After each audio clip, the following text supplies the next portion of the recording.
Next, what we're going to do is take a look at our next drill in our butterfly series, and this is going to be very, very similar to the butterfly body positioning kick on the back with the slight. This one now, as either your athletes or yourself have a better understanding of the stroke and what you're looking to be able to do. Now what we're going to do is just add a little bit more of an active kick.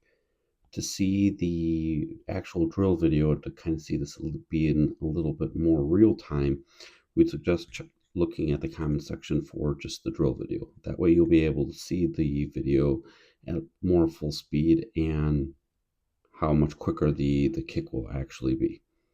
So let's just kind of go over here some of the key things that we look for. Okay, number one, remember there's going to be the inverse relationship between the hips. We're going to have this inverse relationship between the head and the legs and the hips. As the hips go down, the head and the legs are going to go, as the hips go up, the head and the legs are going to go down. And then as the hips go down, the head and then the legs or the feet are going to go up. So you're always going to have this relationship between those body parts. So here we see the chest and shoulders and head up, hips here are down. And in an earlier position, right here, the shoulders and feet are down, the hips here are going to be more going up. So we should kind of see as we're going through the water and traveling through the water, we should see the chest break the surface. We should see the hips here break the surface. And then we should see the knees break the surface. And then finally the feet. One of the differences in this drill that we would emphasize over the slide kick will be as far as what happens at the end of the kick. What we would kind of want to see, and you see that turbulence right there, and how much of a stronger kick this is than the slight. We really want to emphasize kicking the water off of the toes. When we do that, we're going to really be able then to travel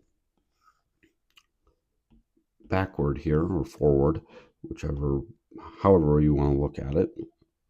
That kick will really propel us to be able then to really drive forward here as we're moving through the water.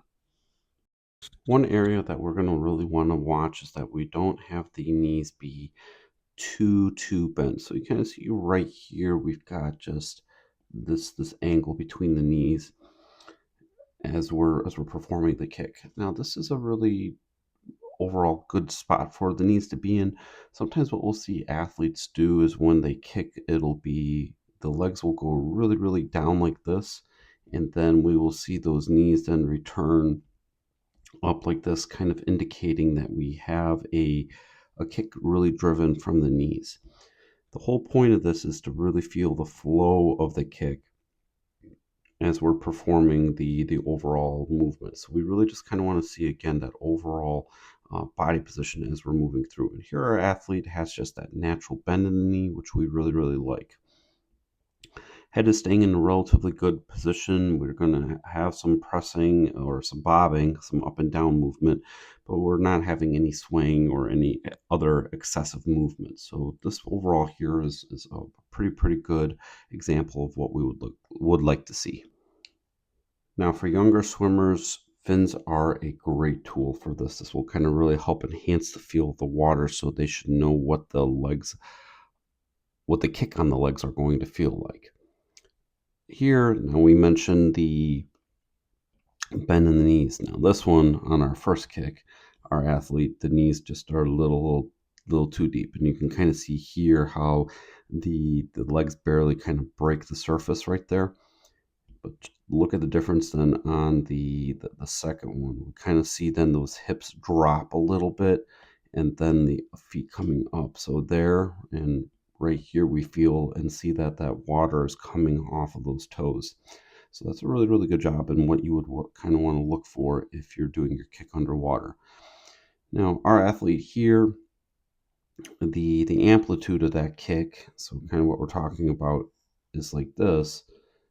The amplitude between the kicks, Might be able to be just a little bit smaller, so just something that'll be something to watch as your athletes are growing or you're growing in the stroke, that we're not going to be overly kicking too deep, because otherwise when you go up and down or you have this big sway, it'll take a little bit longer.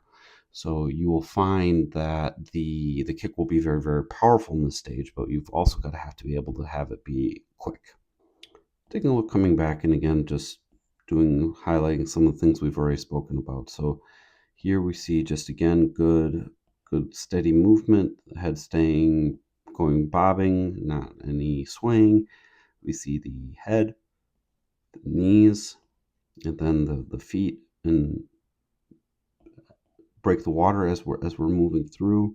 And we see that those items consistently as we're traveling through the water. Not too much bend, and just again remember the emphasis is to really have the water be kicking off those toes and being a very active kick. Switching underwater, we should see again those hips drop, and then the hips will return up.